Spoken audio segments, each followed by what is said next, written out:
Hello and welcome to the video. In this video, we'll go through step 20 of the SAP UI5 walkthrough series, and we will discuss about data types. In this step, we will add price and corresponding currency values for our invoice list items.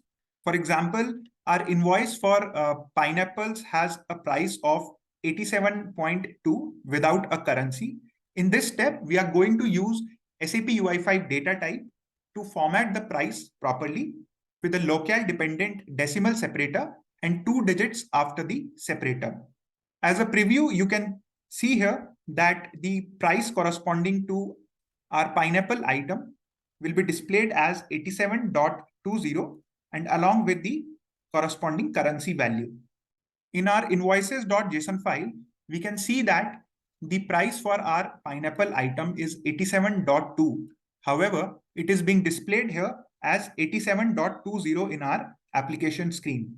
This is possible because we will be making use of the SAP UI5 currency data type for our list item. Coming to the code changes which are needed for this step, we come to our invoices list.view.xml file.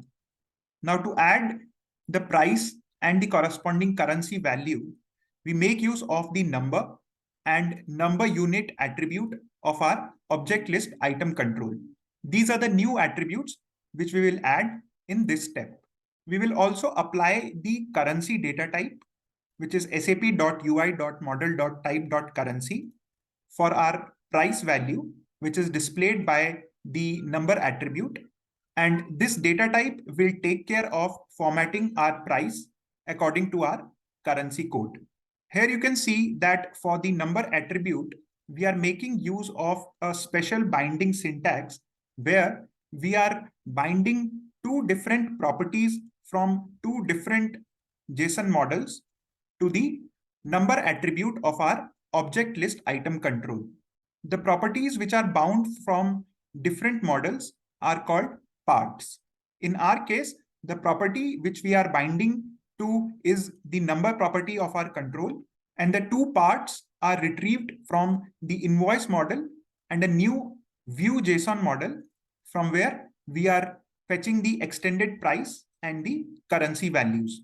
This view model is a new model which we have introduced in our invoice list controller file. We are instantiating this JSON model which only contains one property for currency and with the value EUR assigned to it. And we assign this JSON model to our invoice list view. We also provide a name for this model as view. And that is how we are fetching the currency value. The formatting of our price, which is assigned to this number attribute, that will be taken care by this data type. And this data type will format the price value according to the currency code, which is provided by our view model. In our case, since we have provided the currency value as EUR, therefore, the price will always be displayed with 2 decimal places. We also set the show measure property of format options to false for our number attribute. We do this so that the currency value should not get displayed along with the price for our number attribute. This is needed because we are displaying the currency value using a separate number unit property of our object list item control. Therefore, we don't need this currency to be displayed on the screen. This currency code will only be used by our data type to format our price accordingly, whereas the currency which will display on the screen will be provided by the number unit attribute of our object list item. Now, if we run our application using the UI5 serve command, we can see that the price is being displayed here along with the currency value, and the price value has been formatted by the SAP UI5 currency data type.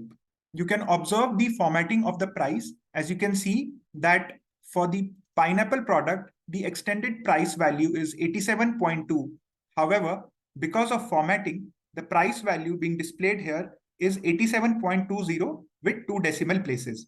Important thing to note here is that the formatting is taken care by this data type, and the data type makes use of the currency code which we are providing here and accordingly formats the extended price value. And the currency which we are seeing here, this EUR, this is being displayed by the number unit property of our object list item. So this is it for this video for step 20.